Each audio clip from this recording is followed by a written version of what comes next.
Prêt pour un nouvel épisode ? Alors, juste avant, je vous invite à aller faire un tour sur devenirtriathlète.com/commande. Vous pourrez retrouver notre livre sous la direction d'Olivier à 7 mains. On s'est mis autour d'une table pour vous proposer le meilleur pour savoir comment devenir triathlète, comment progresser en triathlon et enfin comment performer en triathlon. Je vous donne rendez-vous à la fin de cet épisode pour quelques derniers conseils. Allez, c'est parti pour devenir triathlète.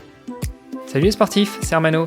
Bienvenue sur un nouvel épisode du podcast Devenir triathlète. Alors, ce ne sera pas vraiment un nouvel épisode puisque pour l'été, on va marquer une petite pause, mais on va vous proposer des rediffusions des épisodes qui ont le mieux marché. On commence aujourd'hui avec ce nouvel épisode et puis s'il y en a d'autres qui vous intéressent, n'hésitez pas à nous envoyer un petit message via les réseaux sociaux. On se fera un plaisir de les programmer pour les prochaines semaines de cet été. Allez, profitez bien du soleil, de la plage, de la montagne, de tout ce que vous voulez. Profitez-en pour faire du sport avec des écouteurs et nous écouter. On attend vos retours avec impatience.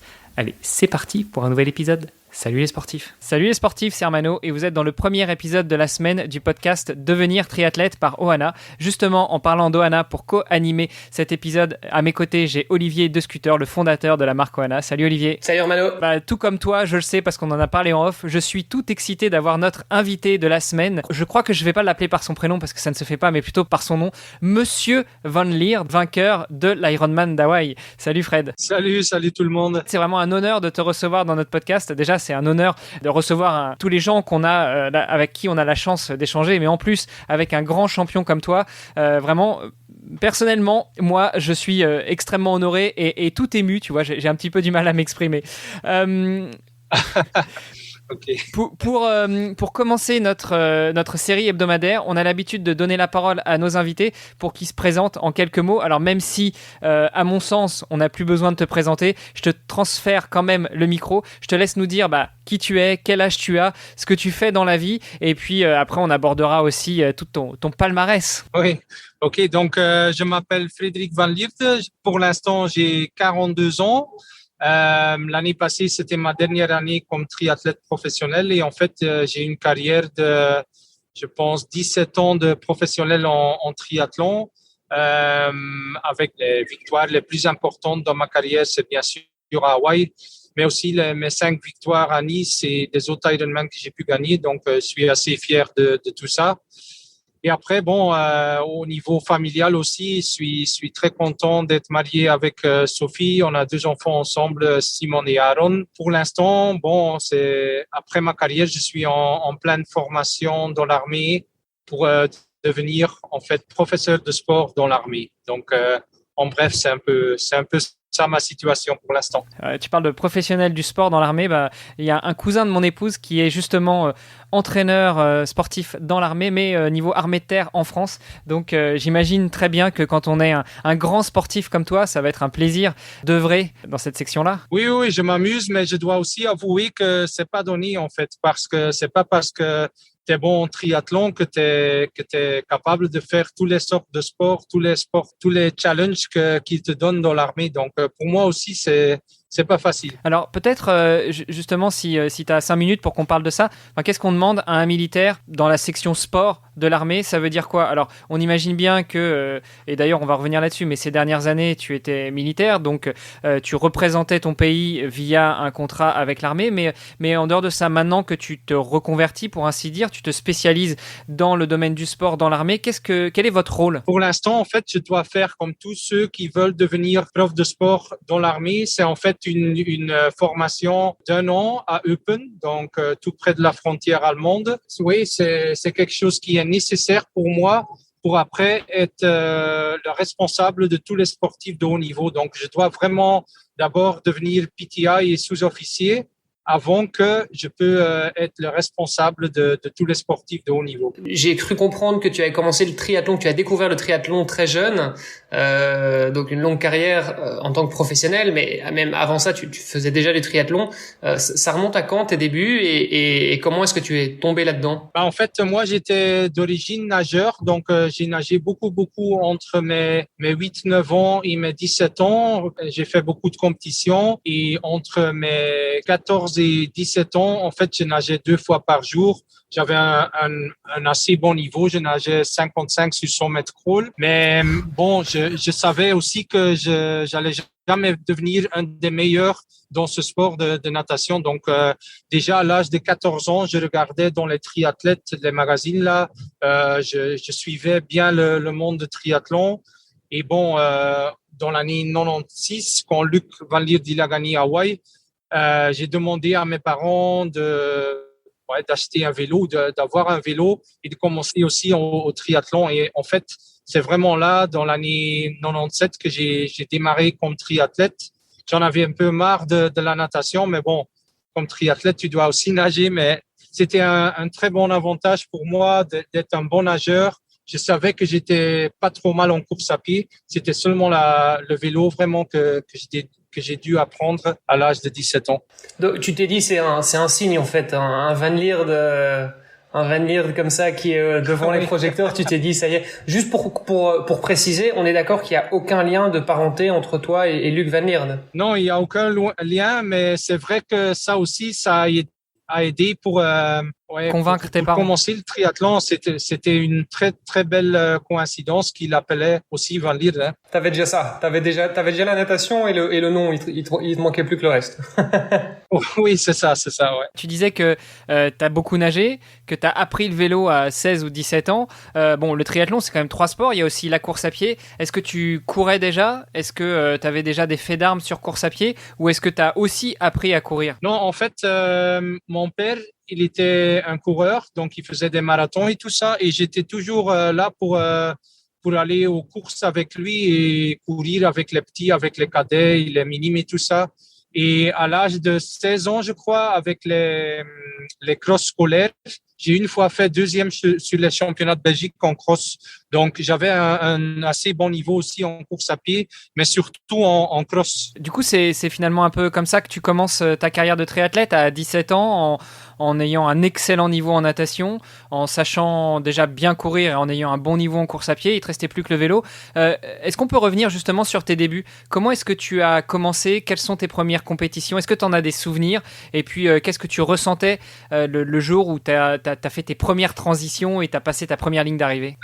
C'était que du bonheur pour moi parce que dès que j'ai commencé, j'étais avec les meilleurs. Donc, on était une très bonne génération avec Axel Zeebroek, mais aussi avec Bert Chamar, avec Frederik de Vries et tout ça. Donc, c'était toujours des très bonnes compétitions et pour moi, dans ma première année, je pense que j'ai fait un triathlon aussi à Thieu, en Wallonie, à Wevelgem, un peu le circuit des jeunes, quoi. Ça s'appelait les juniors A et les juniors B. Et j'ai fait pas mal de compétitions, toujours avec les premiers, bien sûr, en natation. J'ai toujours perdu quelques places en vélo et en course à pied au début parce que, bon, tous ceux qui avaient déjà l'expérience, comme un Axel Zeebroek et tout ça, eux, ils étaient déjà des très bons triathlètes et moi, je suis seulement venu dedans comme un nageur. Donc, il faut apprendre les transitions, la course à pied après le vélo et tout ça. Donc, ça m'a pris quand même quelques temps pour être capable de gagner des courses avec les jeunes. Quelques temps, ça veut dire quoi? Parce que pour un grand champion comme toi, ça veut dire qu'il t'a fallu 5 ans, 10 ans avant d'arriver au plus haut niveau. Et puis, question subsidiaire, on sait que tu as gagné l'Ironman, donc tu as performé sur le très longue distance, mais j'imagine que tu n'as pas commencé sur Ironman à 18 ans? Non, j'ai pas commencé sur Ironman. En fait, nous, c'était des sprints et des distances olympiques, mais dans ce temps-là, l'année 97-98, c'était pour les juniors encore des distances olympiques sans drafting. Pour nous, c'était quand même assez costaud quand tu as 17-18 ans. C'est quand même pas donné. Après, bon, ça m'a pris quand même 2-3 ans pour être capable de gagner de temps en temps. Ouais, ça a duré jusqu'à l'année 2002, donc ma 5e année en triathlon, où j'ai pu gagner les championnats de Belgique distance olympique chez l'élite. J'ai fait mes études comme prof de sport et vraiment l'année où j'ai donné cours, donc quand je travaillais, c'était mieux pour moi, j'avais plus de temps pour m'entraîner. 2002, c'était vraiment une année clé pour moi où j'ai pu gagner pas mal de courses, des grandes courses. J'ai fait 2e aussi au championnat d'Europe, moins 23 à cette époque-là. Donc, c'était distance olympique et 2002, vraiment l'année où j'ai pu progressé beaucoup. Oui, parce que 2002, on l'a dit, hein, tu as 42 ans, donc tu as un an de plus que moi, donc le calcul, il va être rapide. Tu avais entre 22 et 23 ans, quoi. Oui, c'est ça, exact. Et du coup, tu as commencé à gagner un petit peu, justement sur des distances plutôt courtes. Qu'est-ce qui t'a amené à switcher vers le long? Plein de choses. J'ai essayé de me qualifier pour les Jeux olympiques d'Athènes. J'ai pas réussi. Donc, c'était 2004, ça. Après 2005, c'était une année où j'ai encore gagné les championnats de Belgique et j'ai quand même insisté à continuer sur la distance olympique. En 2006, je me suis réalisé que j'avais plus de futur là-dedans et j'ai changé de distance. J'ai demandé aussi dans l'armée, avec mon contrat de sportif de haut niveau, si je pouvais changer de distance olympique en premier instant en distance half.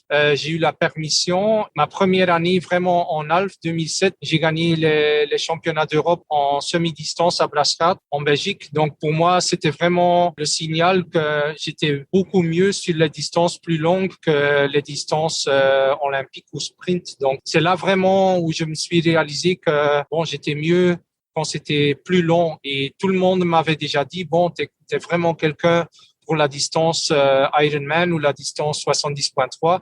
Mais quand même, faut l'essayer.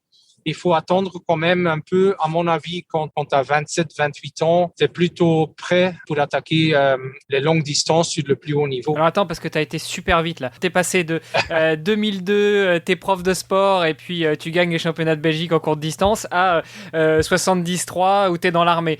Je voudrais savoir ce qui s'est passé entre tout ça. Déjà, c'est impressionnant de se dire que le grand Fred Van Lierde travaillait aussi en tant que prof de sport. T'as pas toujours été professionnel du triathlon. Ah non. En 2002, 2003 et début de 2004, j'ai travaillé comme prof de sport à une école à Roulers. Mais bon, honnêtement, quand tu donnes cours pendant 22 heures par semaine, tu as encore pas mal de temps pour t'entraîner. Donc, pour moi, quand je compare avec ma période d'étudiant, c'était déjà beaucoup plus de temps pour m'entraîner. Donc, c'était une grande différence pour moi et ça m'a vraiment aidé. Je pense qu'en tant que triathlète, on est tous toujours un petit peu jaloux de nos amis triathlètes qui sont profs parce qu'effectivement, ils ont l'occasion de s'entraîner à peu près 2 fois plus que nous. Oui, mais je me suis toujours dit, tout le monde a l'opportunité d'étudier ça et de choisir. Ah oui, voilà. Bien sûr, on est jaloux, mais en même temps, c'est de notre faute, donc on assume. Voilà.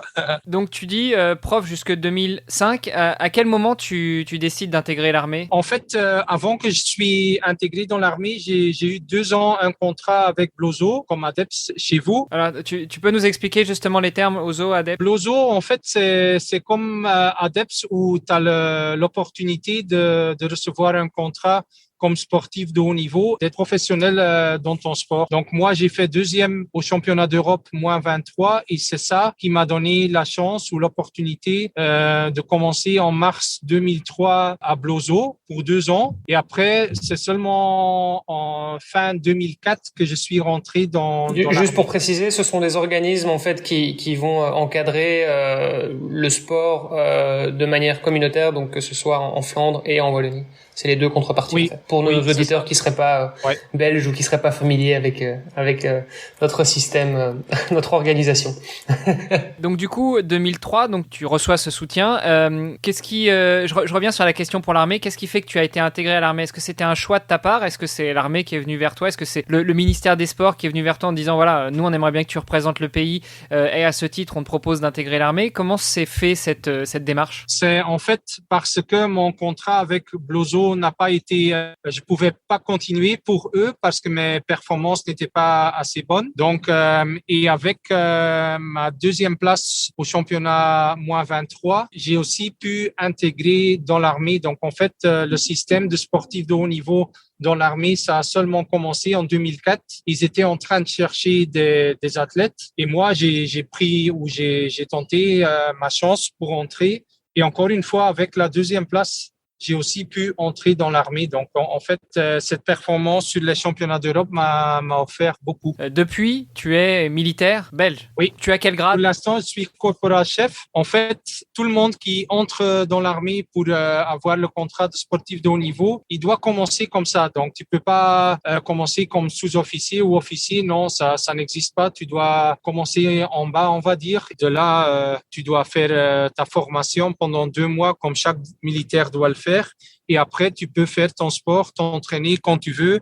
Et bien sûr, chaque année, ils te demandent des performances pour montrer que tu as bien travaillé pendant l'année. Est-ce que tu devais quand même quelques heures, quelques jours par année à l'armée, ou est-ce que tu étais totalement libéré de tes fonctions tout le temps où tu étais sportif de haut niveau et où tu avais des résultats qui justifiaient cet allègement? Non, la règle il est toujours comme ça que chaque semaine que tu es à la maison, quand tu n'es pas en stage, quand tu n'es pas sur une compétition, tu dois te rendre à la caserne qui est la plus proche de chez toi pendant un demi-jour par semaine. D'accord. Et dans ce cas-là, tu fais quoi? Alors, tu t'entraînes là à la caserne ou bien tu as des tâches administratives à remplir? Ouais, tu as des tâches administratives à remplir, mais après, souvent, ils te mettent aussi dans la section sport.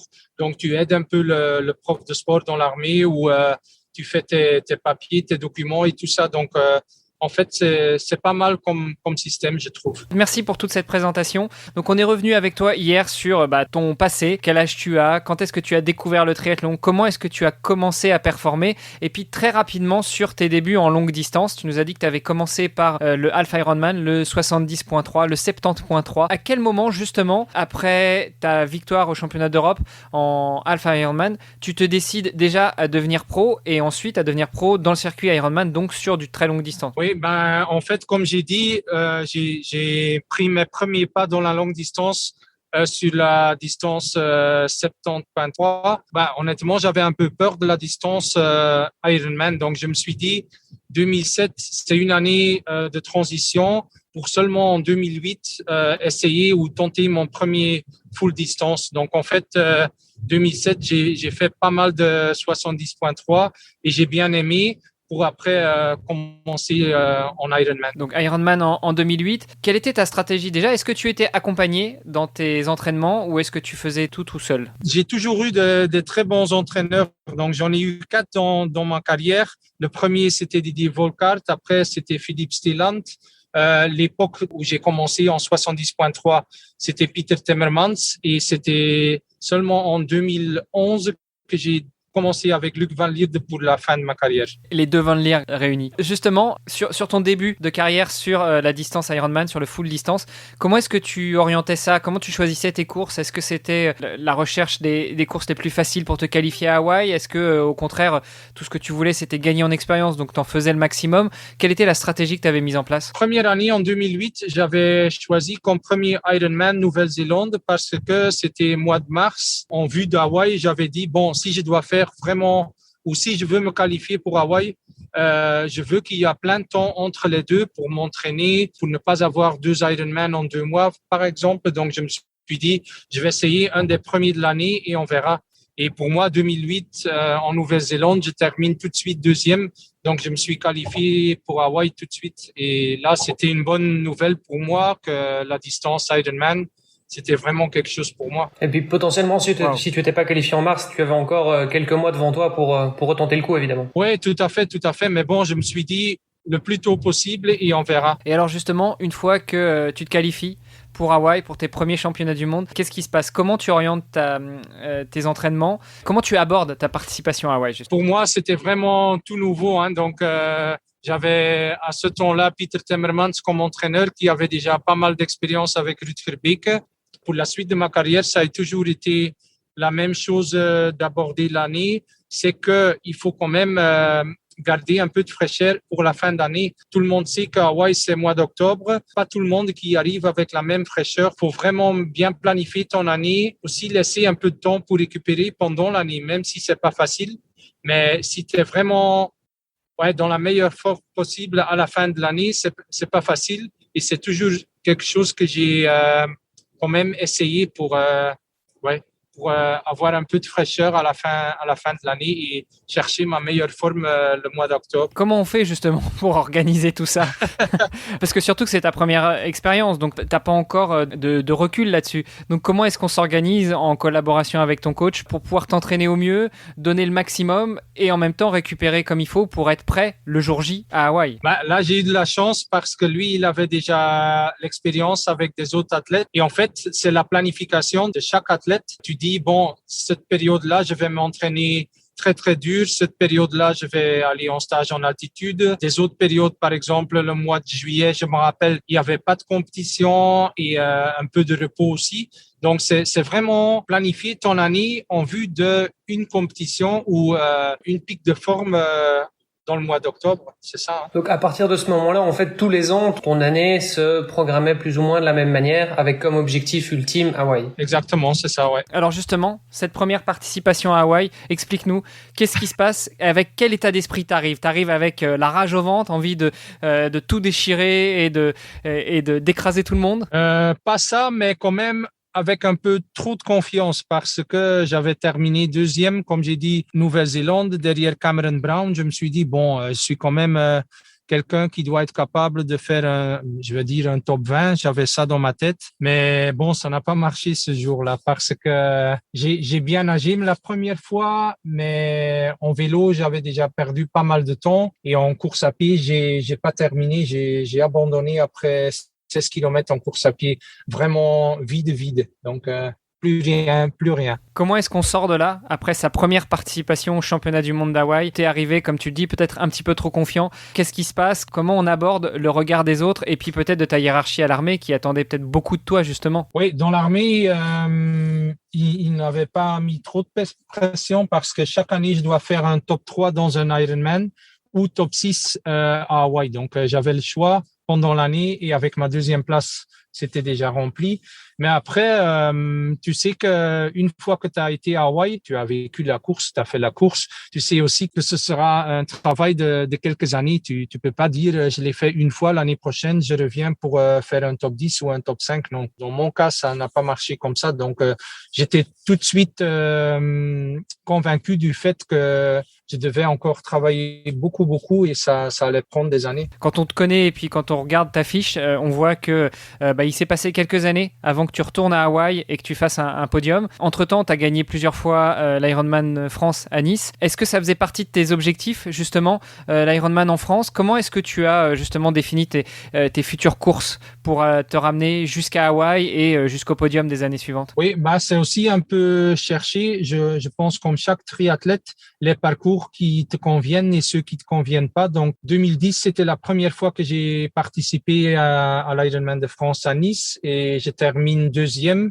Bon, dans le mois de juin, le parcours qui me convient. Je crois aussi que là, quand tu connais le parcours, c'est un grand avantage aussi. Donc, en fait, pour moi, c'était la découverte de ma course ou de la course qui me convenait le mieux. C'est la raison pour laquelle que je suis revenu plusieurs fois à Nice parce que c'était vraiment ma course préférée. C'était quoi qui te plaisait tant ? Le dénivelé, j'imagine, à vélo ? Oui, et aussi... Il y avait d'autres choses ? Ouais, une course honnête, justement parce qu'il y avait ce profil-là. Quand tu regardes les courses qui sont sur des parcours plats, tu as souvent des groupes qui se forment et tout ça. Et à Nice, il y a jamais des groupes. Tout le monde doit pousser les pédales parce que ça monte, ça descend, tout ça. Donc, en fait, je l'ai toujours trouvé dur, mais très, très honnête aussi. Combien de fois tu gagnes à Nice ? 5. 5 fois à Nice, et puis tu fais deuxième, troisième en 2019, c'est ça ? J'ai fait troisième en 2019, deuxième en 2010, et j'ai encore une fois fait quatrième aussi en 2016. Donc, j'ai 9 participations là-bas. C'est vraiment devenu ta course de prédilection, alors ? Oui, tout à fait, ouais. Et ils l'ont pas encore renommé Ironman France Van Lierde ? Non, mais bon, tu sais, pour moi, là-bas, c'est que du bonheur et tu vas comprendre aussi que quand tu reviens là-bas, tu as pas mal de confiance aussi quand tu as déjà gagné quelques fois. Tu dis, bon, moi, je vais souffrir ici, mais les autres aussi quand même. Oui, surtout que Nice, effectivement, tu rappelais, quand on connaît déjà le parcours est un peu vallonné, puis souvent, il y a la chaleur qui joue aussi. Fait, donc, ouais. Et bref. On voulait revenir avec toi, avec Olivier, sur justement les moments forts de ta carrière. Est-ce qu'il y a des éléments qui te reviennent en tête sur ces 17 dernières années en tant que professionnel sur le circuit Ironman, comme ça, sans trop y réfléchir? Qu'est-ce qui revient pour toi? Oh, plein de choses. C'est vraiment, quand tu as fait tellement de courses et tellement d'années, j'ai des très bons souvenirs. Bien sûr, à Hawaï, mais aussi, comme j'ai dit déjà, à Nice, quand tu es capable de gagner 5 fois, la 5e fois, je m'en rappelle encore, c'était vraiment l'objectif.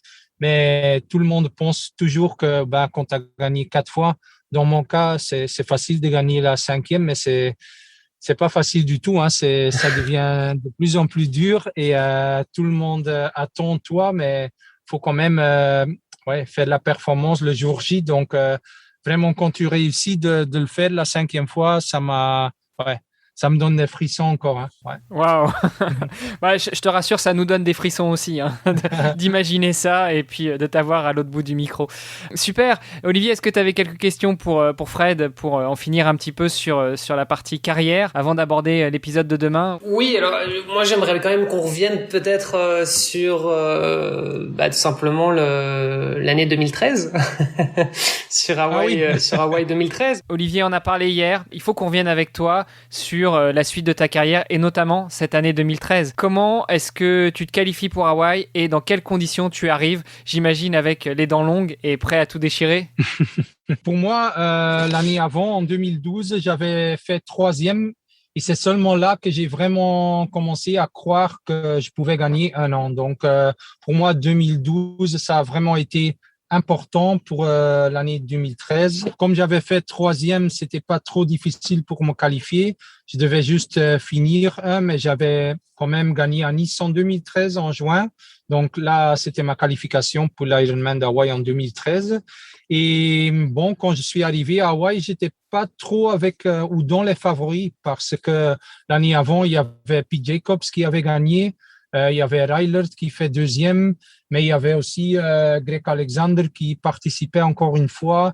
Il y avait aussi Tim O'Donnell des Américains. Donc, vous voyez, j'étais pas trop avec les favoris avant la course, même si j'avais fait 3e l'année avant. Donc, j'aime bien cette situation de underdog, moi. Parce que du coup, pour revenir à 2012, tu as fait 3e et tu es arrivé à combien de temps d'intervalle du premier? Je me rappelle plus, mais c'était, je sais pas, 4-5, peut-être 6 minutes, c'est ça, ouais. Vous voyez, à Hawaï, c'est pas trop important non plus les différences entre les premiers et tout ça. Dans ce temps-là, il y avait encore les écarts de quelques minutes quand même. Cet écart qui finalement est pas énorme non plus, qui te fait dire bon finalement je peux gagner ces minutes-là si je m'entraîne encore un peu plus, quoi. Oui, un peu plus et peut-être avec l'expérience que j'avais déjà parce que quand j'avais fait 3e, je me suis battu pour la 2e place avec Rylert. J'ai perdu seulement de quelques secondes quoi sur le 2e. Donc en fait une expérience de jouer ou de se battre pour le podium à Hawaï, ça t'aide vraiment pour le futur. Hein. Donc ton année 2013, préparation assidue pour aller à Hawaï en tant que challenger, mais justement pas favori. Justement dans cette position du non favori, comment est-ce que tu abordes la course? J'imagine que tu sors très bien de l'eau, confiant. Comment t'attaques le vélo? Comment t'attaques la course à pied? La natation, j'ai tout de suite senti que j'avais un très bon jour parce que je me suis mis, je sais pas, 5e, 4e dans les pieds des premiers et j'ai suivi tout le long du parcours. Je sors 4e de l'eau. Et ma transition n'était pas top quoi, mais bon, j'étais dans le groupe de tête. Je sais plus si on était 16 ou 18, quelque chose comme ça. Mais je dois avouer que dans les premiers 30 kilomètres, j'ai presque pas pu suivre parce que le rythme ou la vitesse au début, c'est tellement vite là-bas. Donc, que j'ai vraiment eu dur pour suivre. Et le plus que les kilomètres suivaient, le mieux que j'étais, quoi. Donc, au kilomètre 80, kilomètre 90, quand tu dois faire le demi-tour, là, j'étais déjà, je crois, en 5e, 6e position. Et bon, j'ai jamais eu des moments faibles en vélo. Donc, j'étais même, en train de contrôler les choses. Je me suis dit, je suis bien là. 4e, 5e et les premiers qui étaient des très bons rouleurs comme un Starikovic et comme un Kindle étaient quelques minutes devant moi, mais rien de grave, quoi. Donc, j'étais assez confiant.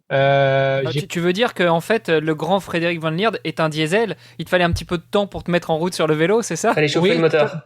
Oui, tout à fait. Mais c'est peut-être bon signe après. Mais à ce moment-là, j'ai paniqué quand même un tout petit peu parce que je me suis dit bon, si tout le monde roule si vite pendant toute la journée, je vais pas pu suivre. Donc heureusement qu'ils ont pas roulé pendant 180 km comme ça, non.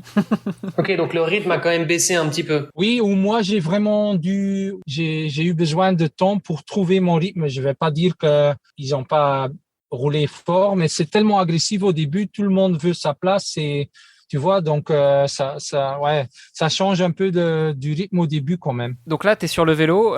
Hawaï, c'est un parcours qu'on connaît, c'est un parcours qui évolue pas énormément. Donc c'était ta 3e participation à Hawaï. Comment t'abordais justement le vélo? C'était déjà ma 6e. Hein, donc l'année que j'ai gagné, c'était ma 6e participation.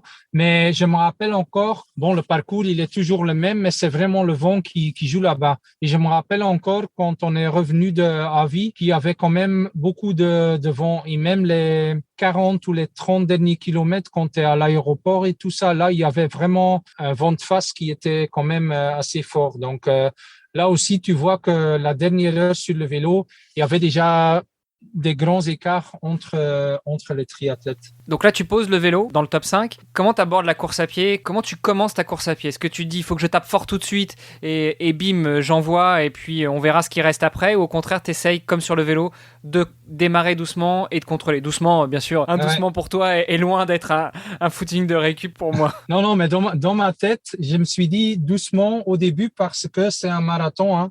Et là, c'est aussi mon expérience qui m'a aidé. Parce qu'au début, bon, il y avait Starikovic qui n'est pas un très bon coureur. Je l'avais après, je sais pas, 8 ou 9 kilomètres. J'étais déjà en 3e position. Quand je suis commencé en 4e. Hein. Donc, il y avait encore Kinle devant moi et l'Australien Luke Mackenzie qui était en tête. Donc, Luke Mackenzie, lui, il courait un peu comme moi jusqu'au semi-marathon. J'ai pu prendre après 25 kilomètres, mais Luke Mackenzie, ça a duré jusqu'au 32e kilomètre avant que je l'ai pris. Donc, c'est seulement dans l'Energy Lab que j'étais en première position.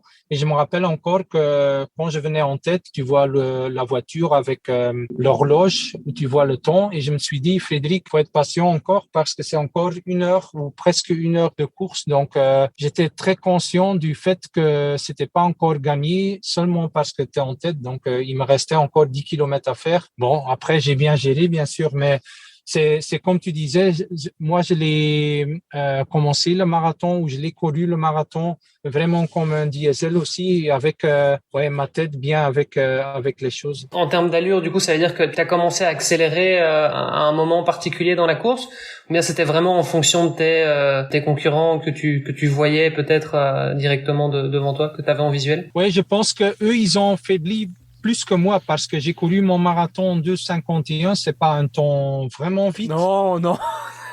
C'est quand même pas mal, 2,51 sur Ironman. C'est pas mal, non, mais il y en a qui courent beaucoup plus vite. Le fait, c'est que eux, ils ont peut-être démarré un peu trop vite et ils ont faibli dans la deuxième partie. Et moi, je l'ai attaqué un peu moins vite que eux. Ça a payé dans la deuxième partie du marathon. On voit vraiment qu'il y a énormément de sagesse et de stratégie, de structure dans ton approche.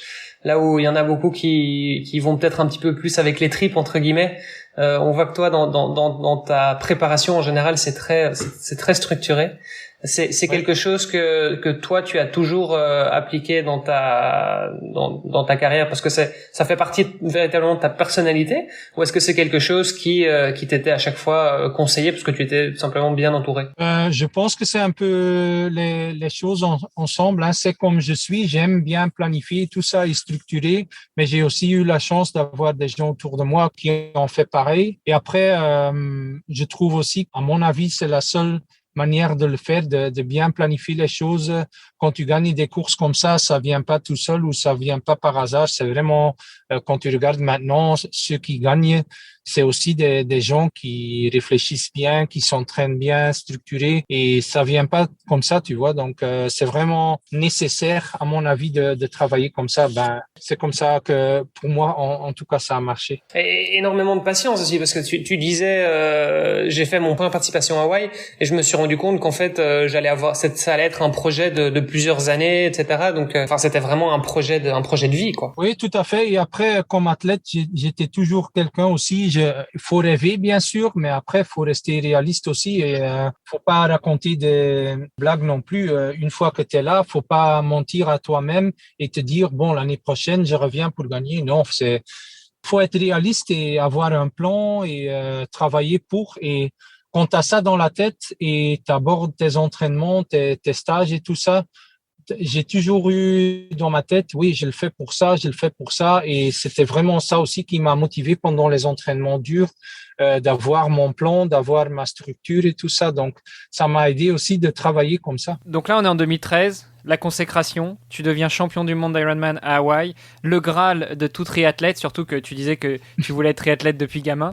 Excuse-moi, Renaud, mais au moment où avant de franchir la ligne, en fait, à quel moment tu te dis, ça y est, c'est bon, j'ai gagné? C'est au moment de franchir la ligne ou bien quelques minutes avant, tu te rends compte qu'en fait, c'est bon, je sais pas, peut-être combien de kilomètres, enfin, à quel moment tu te dis, ça y est, c'est bon, je suis champion du monde? Une fois que je l'avais passé, déjà, j'avais dans ma tête, normalement, si rien se passe, je gagne.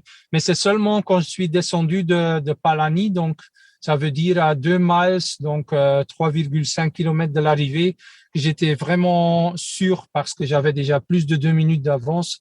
Je sentais mes jambes, je sentais mon corps. J'ai dit, bon, là, ça y est. Donc, j'ai vraiment pu fêter un peu ou dans ma tête aussi plein de choses qui sont passées. C'était vraiment un mix de tout parce que je me rappelle encore que tu penses à des gens qui ont cru en toi et qui t'ont supporté pendant toutes les années, mais tu penses aussi au moment qu'il y avait des gens qui t'ont dit, bon, ça va pas marcher pour toi, ou tu vois. Donc, un grand mix de pensées, mais après, quand t'es là à la ligne d'arrivée, tu vois, tous les gens qui sont là pour toi, c'est magnifique, hein. C'est une des meilleures expériences de ma vie, bien sûr. Alors, je suis pas monté jusqu'à l'Ironman parce que j'ai dû faire face à des problèmes de santé, mais je suis monté aux 3/4 en termes de distance. Mon rêve, ça a justement toujours été d'aller à Hawaï en amateur, hein. Oui. Et la première fois que j'ai fini mon longue distance, c'était les championnats du monde groupe d'âge à Lorient en France. J'avais beau être très mal classé, juste avant de passer la ligne, je sentais qu'il y avait beaucoup d'émotions, beaucoup de larmes qui remontaient, justement aussi par rapport à ce que tu disais, tous les gens qui ont cru en toi, mais aussi ceux qui t'ont dit c'est une folie, tu n'y arriveras jamais. Là, quand tu es à 2 miles de l'arrivée, tu sens que c'est bon, tu vas y arriver. Tu dis, je sentais que j'avais les jambes. Est-ce que tu sentais aussi autre chose? Est-ce que tu te sentais submergé par l'émotion? Est-ce que tu avais des larmes qui montaient? Est-ce que tu commençais pas à avoir les jambes qui flagellaient, ou au contraire, tu étais droit dans tes baskets et puis t'allais vers la ligne? J'étais un peu émotionnel quand même au finish line, mais avant, non, parce que bon, faut toujours rester concentré, avoir ton focus. Et c'est aussi quelque chose que j'ai appris pendant toutes les années. Mais pendant la course, pas trop d'émotion. Mais après, bon, c'est normal, hein, quand tu gagnes une grande course, ou même la première fois quand tu franchis la ligne d'arrivée, je comprends très bien qu'il y a beaucoup de gens qui sont très émotionnels parce que bon, c'est une longue préparation, c'est une longue journée. T'es à la fin de tes forces mentalement, physiquement, donc c'est normal qu'il y a l'émotion à la fin. Enfin, une longue journée, 8 heures, quoi. C'est pas un 16 ou 17 heures comme d'autres. Alors justement, tu passes la ligne. Qu'est-ce qui se passe à ce moment-là? Est-ce que tu te dis, je reviens l'année prochaine et je refais la même? Ou est-ce que tu te dis, bon bah voilà, j'ai atteint le Graal de tout triathlète, j'étais à Hawaï, en plus j'ai gagné, maintenant je commence à mettre un petit peu la pédale douce et à y aller doucement? Ah non, la première chose qui m'est venue dans ma tête, c'était, j'avais 34 ans, je me suis dit, je vais en profiter le max possible, dans une bonne manière, hein, je veux dire, mais allez, c'est vraiment à cet âge-là, t'as plus 18 ans, hein, donc t'as 34 ans. J'étais très conscient du fait que j'avais gagné la plus grande course en triathlon, donc j'ai bien profité de tout ça. Mais après quelques semaines, ça revient quand même la motivation pour essayer de revivre tout ça, hein, d'essayer de gagner pour une deuxième fois. Donc, ça est revenu assez vite. Et alors, dans ce cas-là, comment ça se passe? Évidemment, tu continues à gagner à Nice, mais ça, c'est normal. On l'a dit, c'est un triathlon qui devrait presque porter ton nom. Comment est-ce que tu te représentes sur la ligne de départ d'Hawaï les années suivantes? Ouais, ça change beaucoup parce que tu dis que c'est normal que je revienne à Nice, mais non, je suis pas revenu à Nice. J'ai changé mon plan après avoir gagné Hawaï parce que tu reçois plein d'invitations. Donc, j'ai fait deux ans de suite à Francfort pour me qualifier pour Hawaï. C'était pas trop mal avec une deuxième place et une cinquième place à Francfort. Mais je veux dire, de toute façon, quand tu gagnes, t'es pas qualifié d'office? Oui, mais il faut quand même terminer une dans l'année. Oui. Oui. Mais terminer une, c'est une formalité. Oui, c'est ça. Mais bon, ça change quand même beaucoup parce que t'as gagné Hawaï. Partout, t'as le dossard numéro 1. T'es attendu. Ça change quand même un peu, hein. J'ai essayé de pas changer comme personne, mais après, il y a les attentes, il y a les médias, il y a plein de choses qui changent pour moi parce que avant, j'étais pas trop sollicité, mais après, quand tu es champion en titre, t'es beaucoup sollicité. Donc, ça a changé quand même pas mal de choses pour moi. Donc là, tu nous dis, tu vas à Francfort pour terminer. Si je ne m'abuse, tu fais deuxième à Francfort. C'est ça, donc, tu gagnes pas. Un peu de déception quand même, ou t'es bon joueur et tu reconnais que le premier était bien meilleur que toi ou... Oui, j'étais quand même assez content parce que battu par Kinle, qui était, je vais dire, à la maison. Moi, j'ai fait mon meilleur temps que j'avais jamais fait, 8h00. J'étais quand même assez content et je me suis dit, bon, on est seulement le mois de juin maintenant, mois d'octobre. Je vais être en meilleure forme, donc j'étais quand même confiant pour Hawaï en octobre. Et alors, Hawaï en octobre 2014, qu'est-ce qui se passe? Wow. J'étais en deuxième position jusqu'à Energy Lap et là, j'ai souffert beaucoup et j'ai seulement terminé 8e. Donc, quand tu es le gagnant l'année avant et tu fais seulement entre guillemets 8e l'année après, t'es déçu. Entre guillemets. Ouais, t'es déçu. Merci pour les guillemets. C'est normal, mais après, c'est que j'ai vécu les années qui ont suivi. C'est pas du tout facile de refaire tout ça et d'avoir une journée où tout se passe bien et où tout se passe comme tu avais prévu. Donc, en fait, c'est seulement après 2013 que je me suis rendu compte que j'ai vraiment eu ma journée sur le jour J en 2013 et je vais dire les années qui ont suivi, j'ai eu toujours le même niveau, peut-être un peu mieux. Mais il y a plein de choses qui jouent le jour même pour être capable de gagner. Donc, c'est un peu l'histoire de toutes les années qui ont suivi. J'étais toujours là en bonne condition physique, mais j'ai pas pu gagner encore une fois. C'est que là, il y a tellement de facteurs, il y a tellement de variables, en fait, qui rentrent en compte, dans ce genre de jour que, ouais, il faut être au top de sa forme, c'est clair. Mais bon, il y a plein d'autres concurrents et puis voilà, il y a tellement de choses qui peuvent se passer pendant 8 heures finalement. Ouais, tout à fait. Il y a des choses que tu peux contrôler, mais il y a aussi plein de choses que tu peux pas contrôler. C'est ça pendant un Ironman. Mais c'est aussi un peu dans la vie comme ça. Hein. Donc, il y a des jours où ça se passe mieux que des autres jours. Donc, je l'ai toujours pris comme ça, toujours été très content de ma 3e place et de ma victoire. Et tout le reste, je me suis toujours dit dans ma tête, c'est bonus. Si j'arrive encore une fois sur le podium, oui ou non, c'est vraiment bonus pour moi. Oui, tu l'avais déjà fait une fois, c'était difficile. Enfin voilà, t'avais déjà atteint le but ultime. Oui. Tout à fait, de tout triathlète professionnel sur longue distance. Alors tu nous as dit effectivement tu n'arrives pas à remonter sur le podium à Hawaï dans les années qui suivent. Comment est-ce qu'on prépare sa reconversion en tant que triathlète professionnel? Alors tu nous l'as dit dans les premiers épisodes de la semaine, toi tu es militaire, donc tu étais déjà intégré dans l'armée. Est-ce que ça a toujours été la solution de repli pour toi? Oui, parce que bon, j'ai continué en triathlon pendant pas mal d'années encore. 2020, c'était ma dernière année. Mais déjà, avec tous les partenaires que j'avais, donc tout le monde sait que j'ai travaillé pendant pas mal de temps avec Cervelo, avec Castelli, avec Compressport, avec toutes les marques. J'ai toujours été très fiable et resté avec les mêmes marques. Et en 2017, à la fin de l'année, je me suis dit, je vais encore continuer pour 3 ans. Et 2020, je m'arrête. Donc tout le monde, tous les partenaires, ils étaient contents, ils étaient d'accord avec ce projet-là. Mais ça m'a aussi donné la possibilité de bien préparer mon post-carrière, aussi me préparer mentalement pour la fin de ma carrière.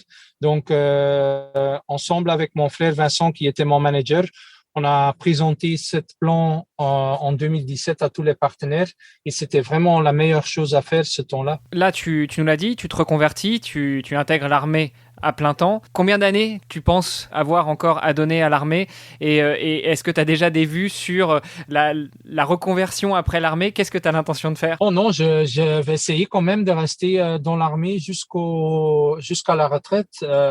J'ai maintenant 42 ans.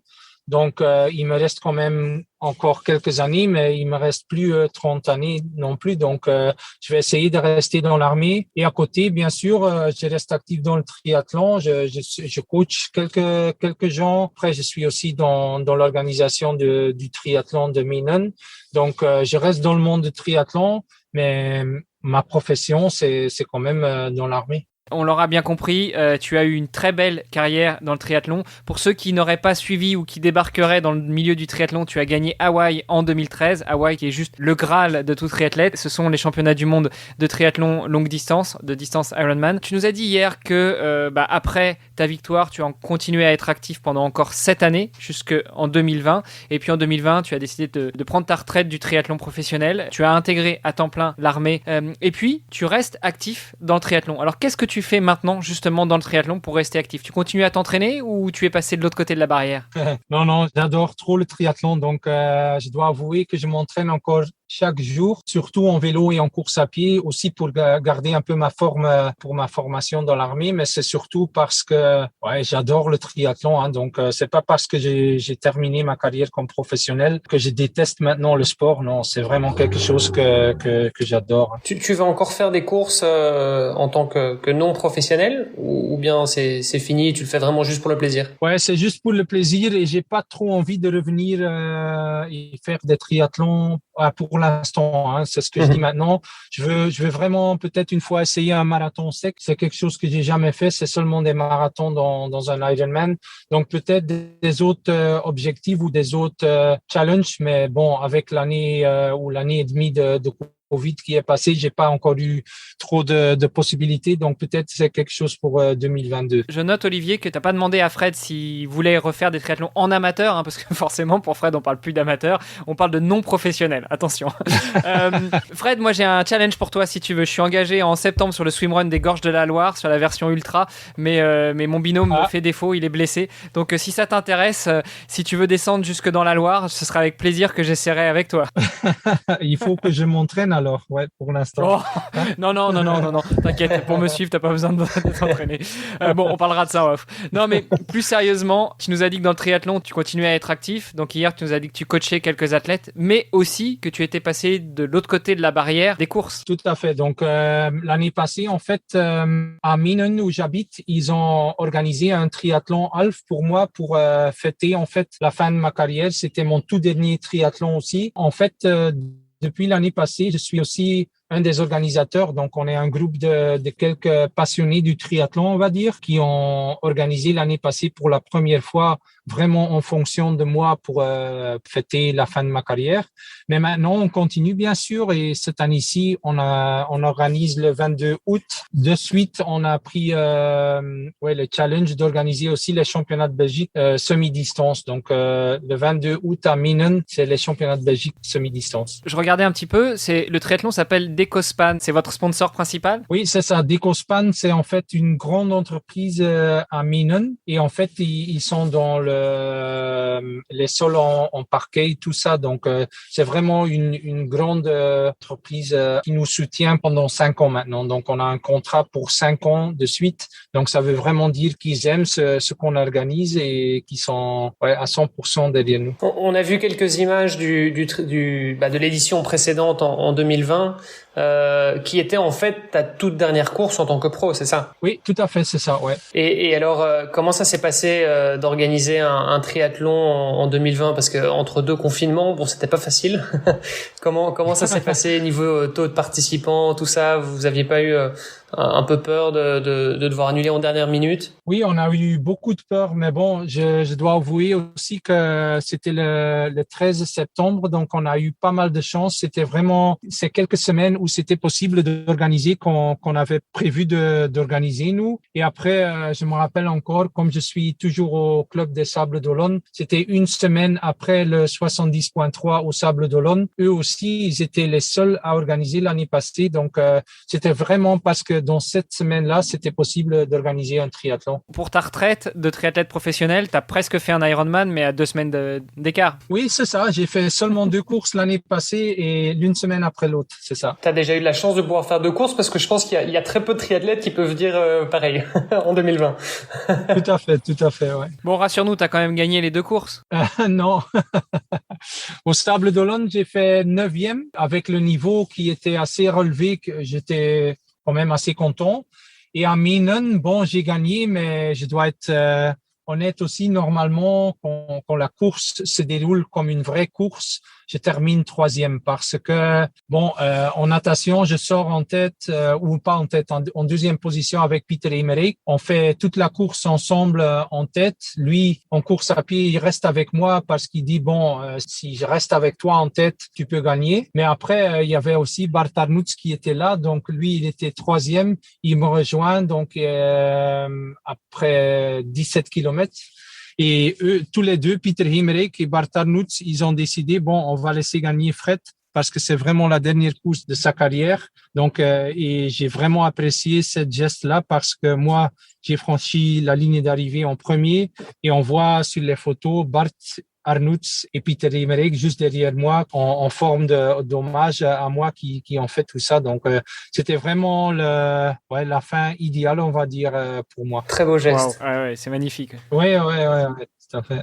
C'est magnifique. Et du coup, qu'est-ce que ça veut dire pour toi d'être organisateur de cette course cette année? Qu'est-ce que ça représente comme engagement personnel et puis comme temps? Qu'est-ce que tu fais dans l'organisation? Je dois avouer que après toutes ces années comme triathlète pro, tu te rends pas compte de tout ce qui se passe derrière parce que c'est vraiment impressionnant toutes les choses que tu dois prendre en compte, toute l'organisation. Pour nous, ça nous prend une année de réunions, de contacts. C'est vraiment beaucoup de boulot. Et moi, en fait, je m'occupe quand même un peu des partenariats parce que je connais pas mal de gens dans le monde du triathlon. Au niveau local aussi, avec le bourgmestre, par exemple, avec la police, avec tout ça. Donc, il y a plein de choses à faire et plein de choses à organiser. Et c'est ça qui est vraiment, pour moi, un plaisir de faire maintenant parce que j'avoue que c'est vraiment quelque chose que j'aime et c'est aussi un travail de long souffle. Et alors, est-ce que tu peux nous parler un petit peu plus de la course en tant que telle? Donc, on sait que c'est un semi. Oui. Le parcours a l'air plutôt roulant. Tu peux nous en dire un petit peu plus comment ça fonctionne? Où est-ce qu'on nage et tout ça? Oui, on nage dans la Lys. C'est la rivière qui en fait est à Menam et qui est aussi la frontière avec la France. Donc on fait un aller-retour, 950 mètres d'aller, 950 mètres de retour. On passe la frontière ou pas? Non, on passe pas la frontière.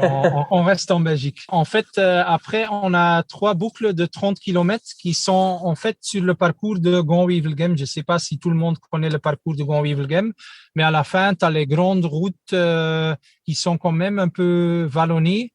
Et c'est sur cette route-là qu'on organise aussi notre triathlon. Donc, c'est 3 fois 30 kilomètres, mais c'est un parcours très roulant parce que Peter Emmerich et moi, l'année passée, on avait une moyenne de 44. C'est pas un parcours long, on va dire. C'est vraiment très vite. Et après, le semi-marathon, c'est 2 boucles de 10,5, bien sûr. À chaque boucle, on passe dans l'usine de Decospan. Donc, c'est vraiment quelque chose qui est aussi magique. Tu cours pendant 1 kilomètre dans la grande usine de Decospan, qui est quand même quelque chose d'attraction qu'on a dans notre triathlon. Wow. Donc un triathlon pour faire des temps records en tout cas. Oui, tout à fait. Pour ceux que ça intéresse.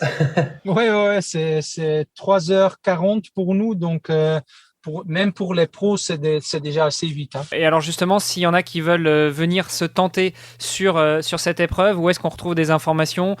Jusqu'à quand les inscriptions sont-elles ouvertes? Et puis peut-être qu'on aura une petite surprise pour nos auditeurs les plus fidèles.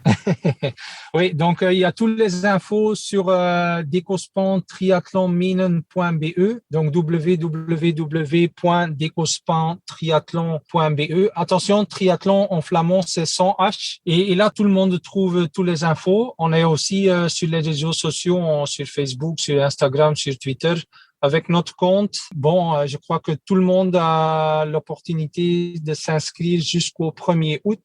Ça, c'est important. Et après, je pense que pour l'instant, on est déjà 450 engagés.